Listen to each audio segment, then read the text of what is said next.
SecurIT, where we discuss all things cybersecurity, trends, people, and products. So, thank you for joining us on our continuing journey. And we're going to take a little twist here. This is the moment in a long journey of podcasts where we see something very attractive, and this is going to be purely intellectual stimulus. We've often talked about governance, regulation, and compliance, and boy, have we reached the top of the mountain today. The reputation of our guest precedes him not only in the security world, he's a prolific author, a ready reckoner of sorts in entertainment law, and an intellectual, literally. For those of you who see the video version of this, you'll notice the background of books. Currently professor of law, director of intellectual property, cybersecurity, and technology law at Nova Southeastern. He's written 50 books, over 200 presentations, Juris Doctor degree from Columbia, and in honor of him, I've got the appropriate wardrobe change. Welcome. I'm not sure as I should refer to you as Esquire, Professor Jon Garon. Thank you very much for having me. And John is fine. Thank you. So, as we usually do, John, I'm excited. It's a Thursday morning here in Southern California, and I'm ready for some mental stimulus. So, for those of us who are listening and our audience often hang on to every word in terms of following careers of our guests and one day wanting to be like them. So, I very briefly and intentionally kept it brief because I wanted you to talk to this. Talk to us about your background, your career, and as I typically say, the various choices that got you here, with some special emphasis on the books and the publications and the legacy that you have created in this space. Well, thank you. And first of all, let me thank you for inviting me. It's a pleasure to be here. So I have a very nonlinear path to where I am today. I started out as an undergrad at University of Minnesota, and my interest was in the field of live theater as well as psychology. And so I got two degrees, one in theater and one in psychology. Decided to go to law school because it was too dangerous to simply pursue an MFA. So I went to Columbia Law School because it had a partnership with the Hammerstein Center for the Performing Arts. And so I was able to do both theatrical work as well as legal work. And while I was there, I was also involved with the Columbia Film School, taking classes there as well. And so that really created the opportunity for me to learn the business as well as the legal aspect. Went out to California, went to Los Angeles, and started out my career as an entertainment lawyer. Now, this is the early 90s. And as I started to practice entertainment law in the very early 90s, some of my clients began to discover this newly commercialized internet. One of my clients came to me and said, "Have you heard about this Webby thing?" And that representation led to one of the first commercial sports sites on the internet.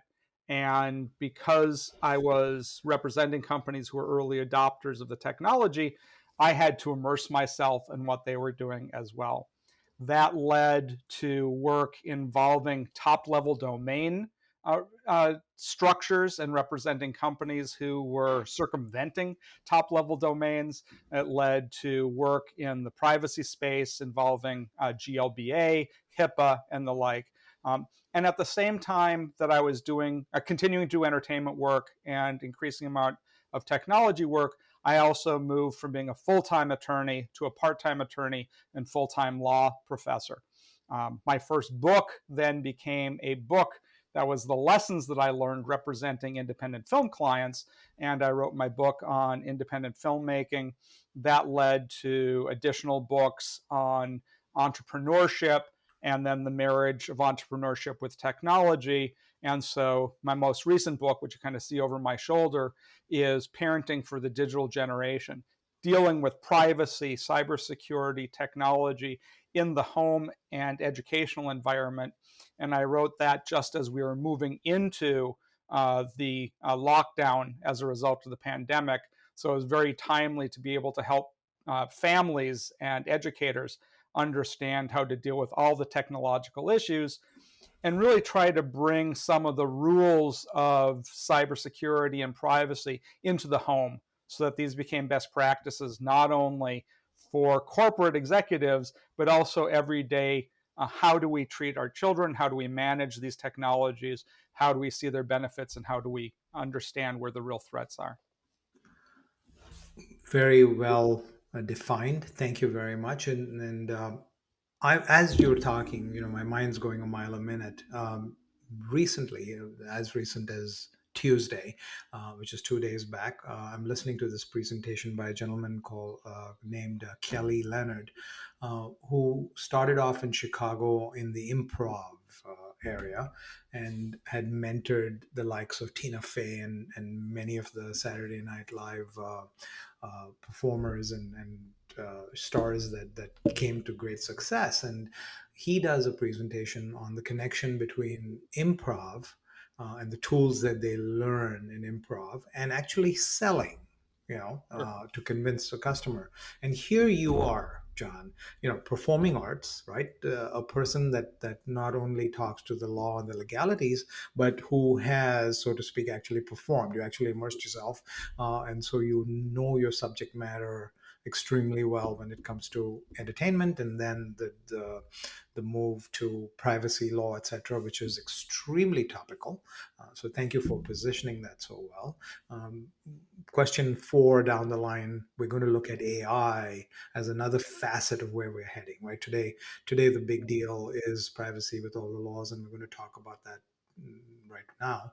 But then I do want your opinion on AI. So speaking of the topic of hand, there's GRC, right? Governance, regulation, and compliance.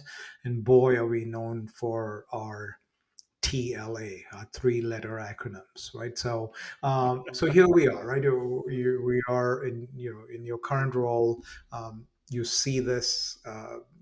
You've got a blend of both academia and actual commercial and industrial application, so to speak. Um, I want to talk to you about the current cybersecurity trends, loosely, and I say this loosely because you are, an intellectual law and property law expert. Um, GRC is big. This is in our everyday IT ecosystems.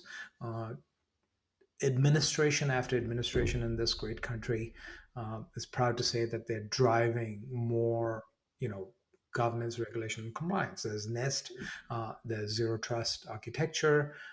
We've got 50 states, and every time I click one of those cookies on what you referred to earlier as the webby thing, is, we've got laws that say, hey, look, every time you hit accept, you've got to maintain. Some states say you've got to keep all the user choices. Some states say just as long as you have this little preventative accept cookies, you're good. And so almost each state has their own laws on privacy.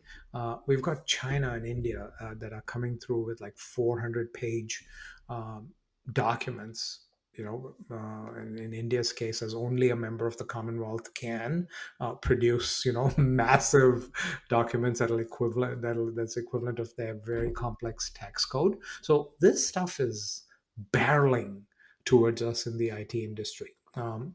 What I'd like to know from you, positioning all these things that are going on, for you, in your current role, what are some of the cybersecurity trends that are top of mind for you? So when I think of the model, I always come back to what I think is still in the US the best example, which is the HIPAA based model, which is separating out the technical, administrative, and physical tools that we use for cybersecurity and privacy. And of course, there is no difference between cybersecurity and privacy because if the data that we collect is not protected from intrusion or from misuse within an organization, then the data is not secure, and so privacy is breached. So it's one system. For my work, because I don't spend time working with technologists, my focus is really on the administrative procedures. Um, uh, Obviously, we need to have an increased level of technical specification, but as you kind of allude to in your question, right? We can create technical specifications that actually lead to insecurity because they're too difficult to follow, they're too obtuse, they're too expensive, and so people avoid them. And so the real starting point for me continues to be administrative procedures and making sure that we have a philosophical model that starts with, we use the term privacy by design, zero trust, that really starts with the notion that data shouldn't be shared unless there is a particular reason to share particular information in a particular use case, and it should be minimized to the greatest extent possible in that use case. Talking about AI as an analogy, the great Steve Wozniak, a week or two ago, noted that the world would be so very different if privacy were the value rather than distribution when we created the original architecture for the internet. And I was thinking about this earlier today in the context of who are the investors who are building the platforms, right? And so the ARPANET that led to the internet was an academic sharing platform. It was never intended to be what it is today. The early commercialization was done by publishers, right? It wasn't a communications platform. It was always a distribution platform. Had the banking industry created the internet, it would have been about data minimization and customer control rather than distribution. And we'd have a very different cybersecurity world today. So I think that as Woz suggested, that we're at an inflection point because of AI, but we shouldn't just be dealing with the AI inflection point. We also need to be thinking about the underlying architecture of how we use our communications tools. Right? Zoom and other video platforms have moved to end-to-end encryption, but we still haven't done that for basic email. Right? There are so many administrative choices that we can make to improve security overall. You had mentioned biometrics and the ability to walk into a room and be known, right? And so we're seeing companies like Apple gain more and more traction in banking, in virtual worlds, in telecommunications, because there is there's a trust with that vendor that's rather unique in the marketplace. And so when I think about this field, I think of it from an administrative standpoint. And when I'm counseling clients, I think about going back to my earliest days working under the former vice president of Target at one of my universities. And he's like, it's all about customer care and customer satisfaction. Trust, privacy are core customer care principles. And if companies think about it from that perspective, rather than the perspective of a cost center, you'll end up with a very different kind of architecture as you build out that space. So to me, that's where we need to pivot. And the kind of legal steps that you are describing, the additional disclosures, the GDPR type, click on the cookie policies, none of that is really moving the ball forward because those disclosures don't really change individual behavior, they don't change risk. And so we really need to think about changing the architecture itself. And I think AI, ironically, will push us in that direction because AI is going to make the existing model ever more vulnerable and force change upon us. And anxious as I am to get to AI, let's hold that thought for a moment. But, I'm, again, if I haven't said this before, let me say this loud and clear, completely immersed in this conversation and would like to challenge you to, so to speak, on the tenets that you've raised, in a fun way, right? So let's juxtaposition a few things. You talked about, that data should not be shared, and you definitely imply both internally and externally. So not only within an organization should the privacy be held sacred, and the need to know, as the feds refer to it as, or the right data at the right time at the right place with the right person, as I often say, is a basic tenet of cybersecurity. Well said. Was talking about privacy, right? And there, I'm going to see that and raise you another tenet that says, look, we should live open lives, right? So what if everything's open? You can go to Europe, for example, and say, I need my data to be removed from all social media, and at a hit of a button, the very same companies that are, and I say this in air quotes, misusing data here, are able to adhere to much stricter European laws. Our neighbors in Canada have much higher standards as well.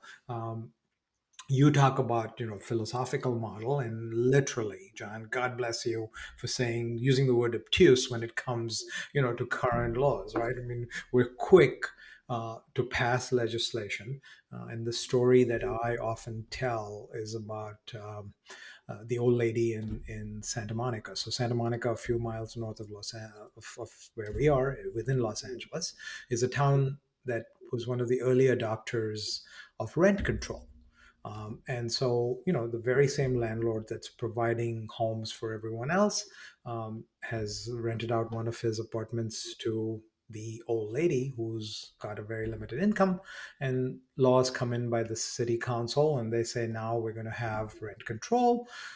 And so, when the roof starts leaking, the landlord doesn't have enough money and puts a little tarp. And, when the plumbing goes bad, he duct tapes it. And all because the rent is controlled, and therefore there's not enough room to or money to do the repairs that are needed. And you'll follow this story along that, yeah, over a period of time, this building is dilapidated and falls, um, completely rendering the very lady that they're trying to protect homeless, right? So here's city council in their wisdom putting in rent control laws. Connect the dots, and there's laws that haven't been thought through thoroughly. Implementation is difficult. It's a very oversimplified concept, but you're right. In our business, it gets very difficult. If we're going to spend time on laws, it's the system adapting to laws and not the other way around. We've got to make these laws easy to adapt, or there'll be a sense of complacence over a period of time. Um, Take HIPAA, take high tech. We're seeing this constantly. The idea is build a cadence where it's easy to adopt. The question that I want to raise to you as a to be, so to speak, is trust. You did say that. Did you say CEO or assistant CEO of Target that you worked with, and who talked about customer trust, right? And so Exactly. that's a great tenant. So the very person or the employee who we're talking to about trust, we're also telling them from a cybersecurity point of view. So we're saying, look, trust, create trust. It's a basic tenant for teamwork. It's a basic tenant to engage with your customer. It'll make us go forth and multiply, so to speak. And then along come the cybersecurity guys and say, hey, zero trust, right? Don't trust anyone. And then this is the very same person we're dealing with. So I'm throwing these random thoughts out to you to get some summary on these various things, the laws that are coming down, and how do we manage and address them when they're complex and we have work to do. Trust being one subset of that, where in cybersecurity space we're saying, oh my gosh, you know what? Have zero trust. This is a terrible world. At the same time, from a customer point of view, it's important. Your thoughts, please. Yeah, so you've raised some very interesting points, and I just want to respond to a couple. So, first, just to take your analogy of the rent control situation into the data sphere, right?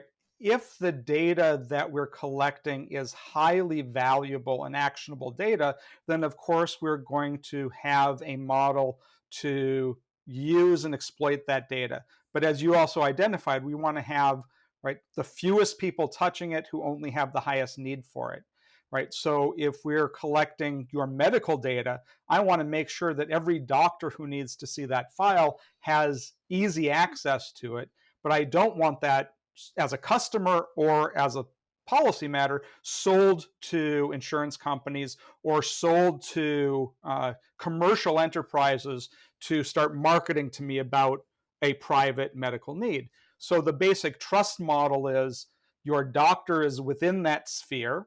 The payment and billing operations triangle that HIPAA uses retains that data, but we don't allow it to go out more generally. In the commercial space, however, what we see over and over again is incredibly sloppy, dangerous data practices. Right? Every customer that I've ever worked with has a data destruction policy. And when it came to the cost of storing old paper files, companies, because of the cost of those boxes in the basement, were pretty good at labeling when a box of unused documents needed to go to the shredder. They're terrible, however, at getting rid of that digital data. And so, right, lawyers, the American Bar Association just got hit with a cybersecurity breach because an improperly wiped server that was out of service for 2 years was recently breached. Why it was connected to any system, I don't know, right? And yet, so now hundreds of thousands of lawyers have had their data accessed for data that the organization itself had absolutely no business case, right? It was outdated, outmoded data. Most customer data has a shelf life of, say, 90 days at most before the behavioral information becomes stale.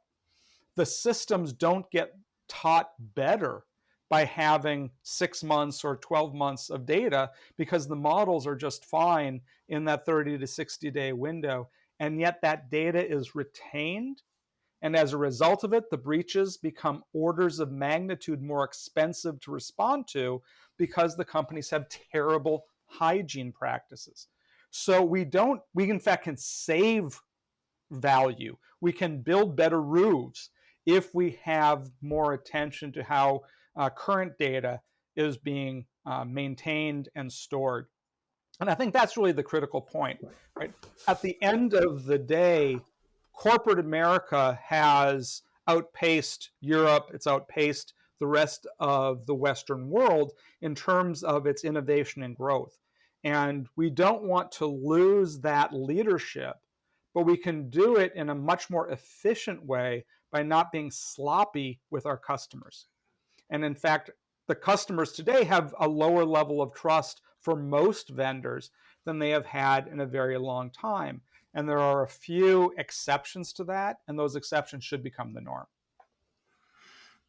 Well said. Thank you. When you said, orders of magnitude, the one thing that I thought of was my Apple storage subscription, John. It was 50 cents for a few, whatever, gigs. Now they're quick. We're moving on to terabytes of data, right? And families are sharing. So you're right, whether it's the volume of data that we're collecting individually, and then you accumulate this as organizations. And if this is not addressed on a regular basis, it can get overwhelming when it comes to data duplication and cleaning up and privacy. Now, moving on to what we should focus on, and this question is intentional because we've got CEOs, CISOs, and various C-level board members listening to these podcasts to help form some kind of direction for their organizations. And we're getting this in terms of a fire hose, in terms of how to behave, whether it comes to privacy or cybersecurity or basic, the term fiduciary relationship when it comes to members of the board, right? Where earlier, hey, watch the money. Today, it's watch the cybersecurity, right? The SEC is specifically saying that board members have to address cybersecurity. And then the government is asking for a certain compliance and regulation and adoption when it comes to Nest.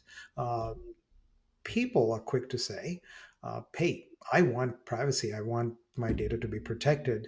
And one quick and simple solution is, we'll give you a little RFID chip that you can probably embed in your wrist, and you can just go swipe that at the doctor, and they'll see all your information. And when you walk away, poof, it's gone. Right there is a level of psych, and I'm toying with these ideas, and then people would be the same people that are yelling from the tops of the rooftop of the roof, saying, "Look, I want privacy and I want to keep my data sacred." Will say, "No, no, no, I don't want, my body is my temple. I don't want anything in here." Right, and so we're constantly innovating. We're constantly pushing the limits in terms of finding a solution across this gamut, across this ecosystem. What should we focus on in the current state from your point of view? So, thinking about the boardroom, um, I think it's really important to emphasize that reducing risk is, if not a revenue center, certainly it is a way of reducing cost. Cyber insurance, if it's available at all for companies today, has become extraordinarily expensive. Certain kinds of malware attacks will result in companies not being able to restart. And if they do restart, they're incredibly disruptive to operations, to customer relations.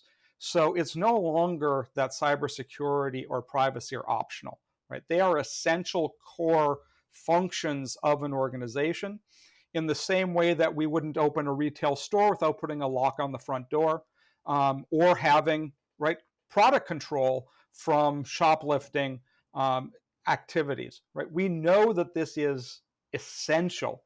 And that means, starting with the CEO and the entire board, this has to be systematic.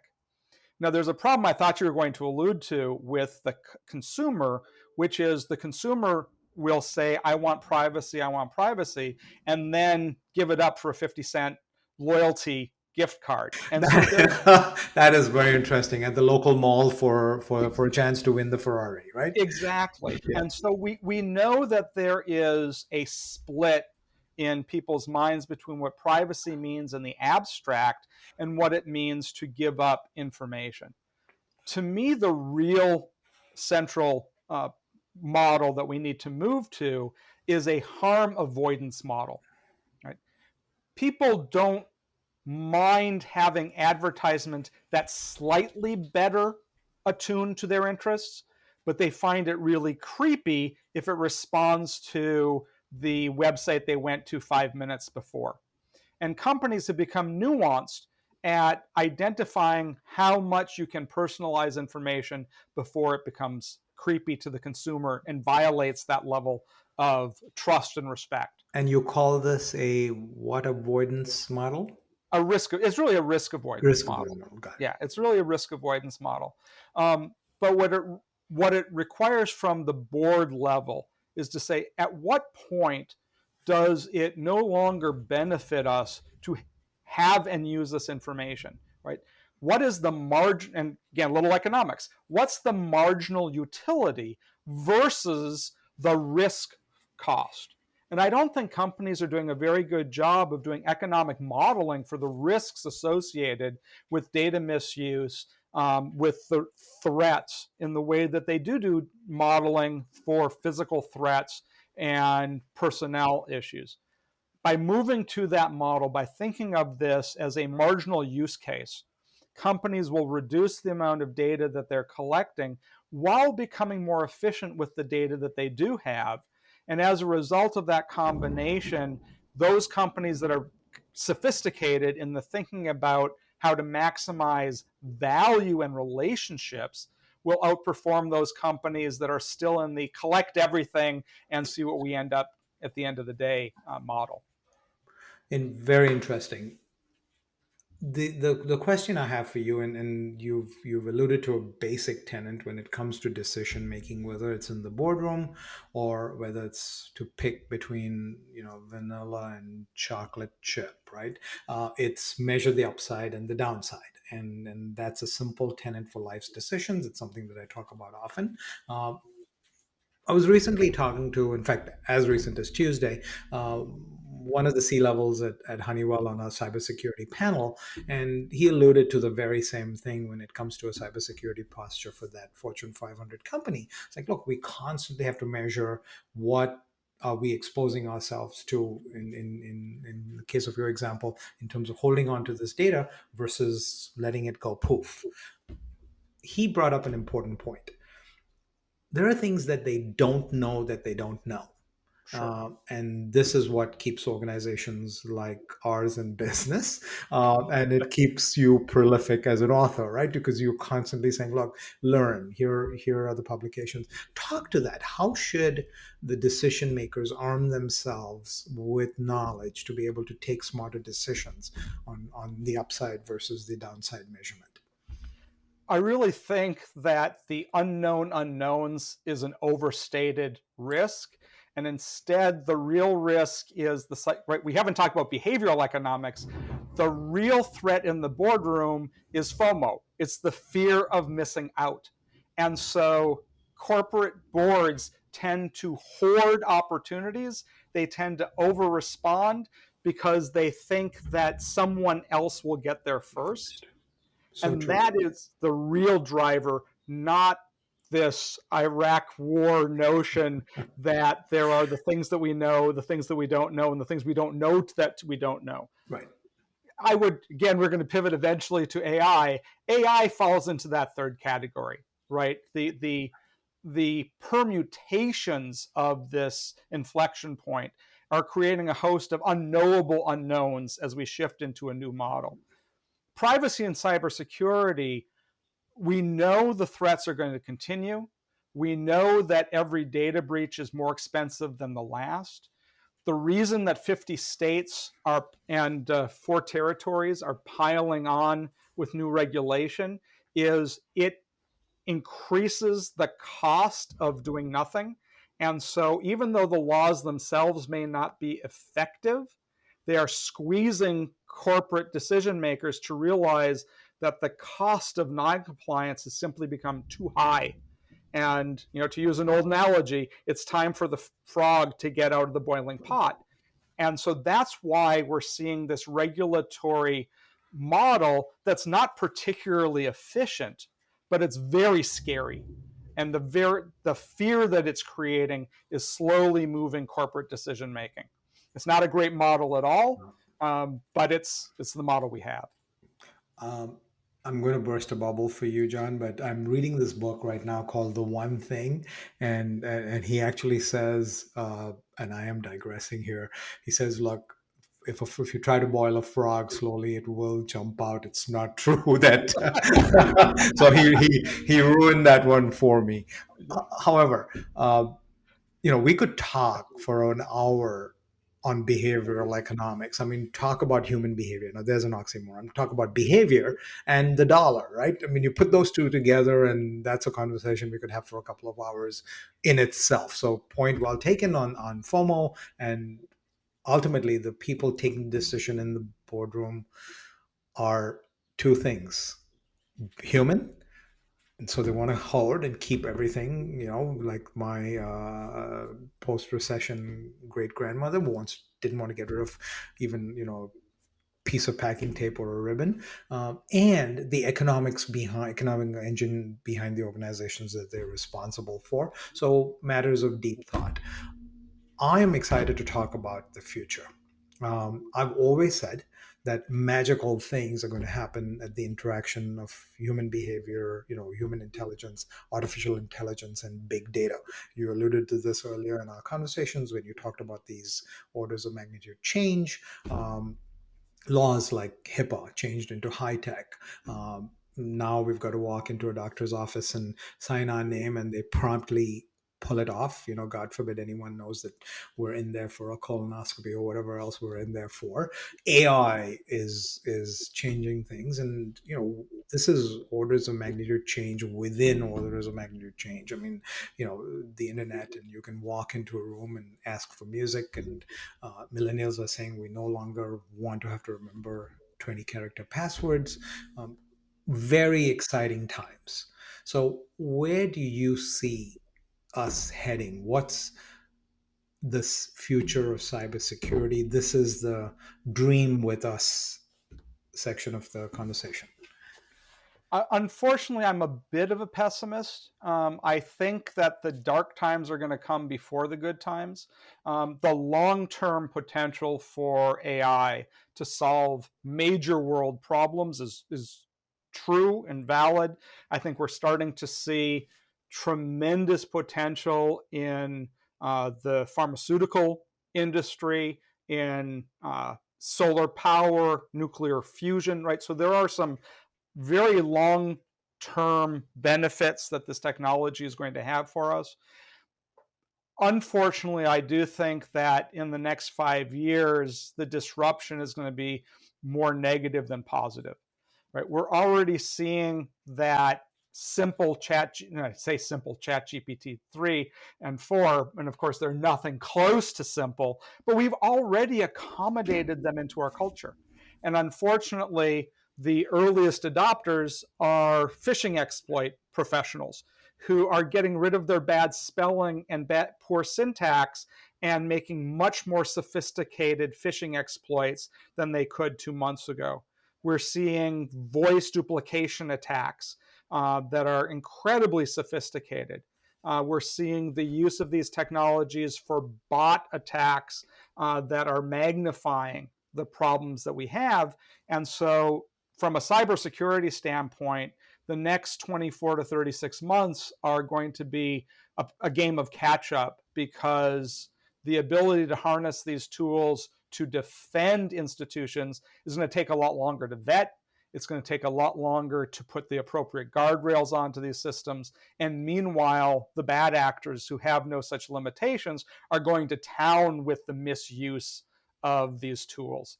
I do think eventually we'll get out of that phase and we'll think about retraining the workforces. We'll think about different ways of educating our youth so that critical thinking rather than rote memorization becomes the core of education. But those are long-term needs. And in the short term, the explosion of content from generative AI is going to lead to a lot of hand-wringing and a lot of harm.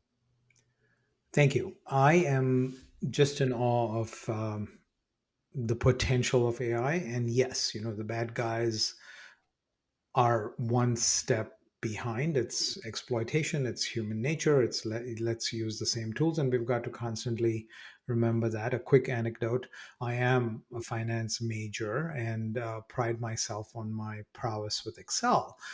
Sometimes, late in the afternoon, the brain power isn't all there, and so rather than try my skills at trying to get things into one little cell with complex formulas, I'll do it in about 3 iterations.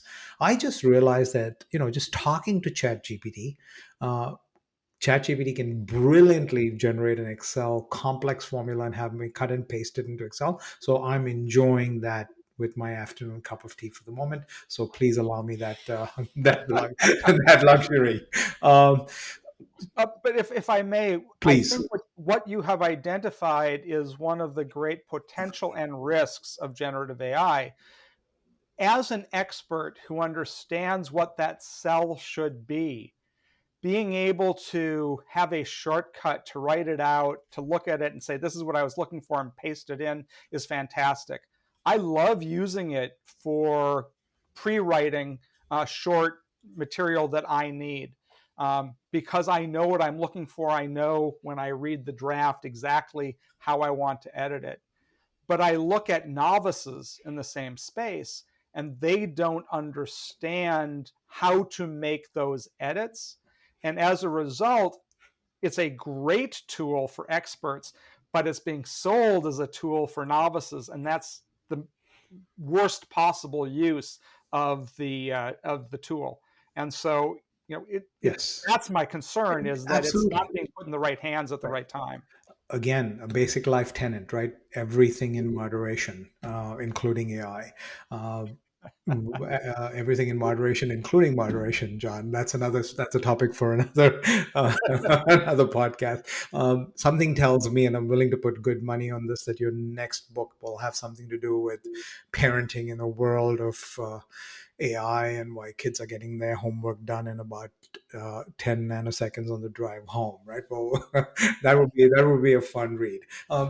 to close out this very engaging conversation, I promise that we'll bookend you, the person, right? So I'd like to talk to you about, or hear from you about your relationships, your human influences on your career, your family, your mantra, and your core values. Oh, that's a very interesting and hard to answer question. I start with my family. I've been very fortunate. As I work as a faculty member, it gives a lot of opportunity to be at home with my kids. When I wrote my first book, um, my writing style was always to put the kids to sleep first and then go back into the den to finish my book projects. They're now adult professionals. My children are adults living on their own very successfully, which is just a pride for me. I think where I get my greatest satisfaction uh, watching my children having grown, quite frankly, is my students. And it is wonderful to have these kind of conversations. I'm teaching a seminar at the moment. I talk to my students about their exploration of these topics, and I see the growth in these young adult learners. I see their professional development. I see them moving into their first jobs and into their first careers, and watching their success and understanding that the training, that the critical thinking skills, that the world that these topics open for them is changing their careers and their thinking, and in some cases, their lives. Teaching is an incredibly rewarding place to be. And so I'm very lucky to be able to do what I do. And then I get to speak on occasion with cutting edge companies who are showing me, the bleeding edge of the world. So you can't have a better balance than that. Jon Garon, thank you so much for spending time with us and allowing us into your very exciting and intellectually stimulating world. Whether it's bringing up kids or living this intellectual life, there's no doubt that you're doing great. And thank you for educating us and making us more aware and smarter. We appreciate you being here. Ladies and gentlemen, thank you for joining us on this episode of Secure IT as we continue the cybersecurity discussion with our vendors, customers, end users, employees, professors, and intellectuals in this case, and helping us to learn from their insights, knowledge, and experiences. Make sure to follow us from wherever your podcasts are purveyed. And please do not forget to direct message me with your feedback, your questions, your kudos. Thank you very much and see you next month.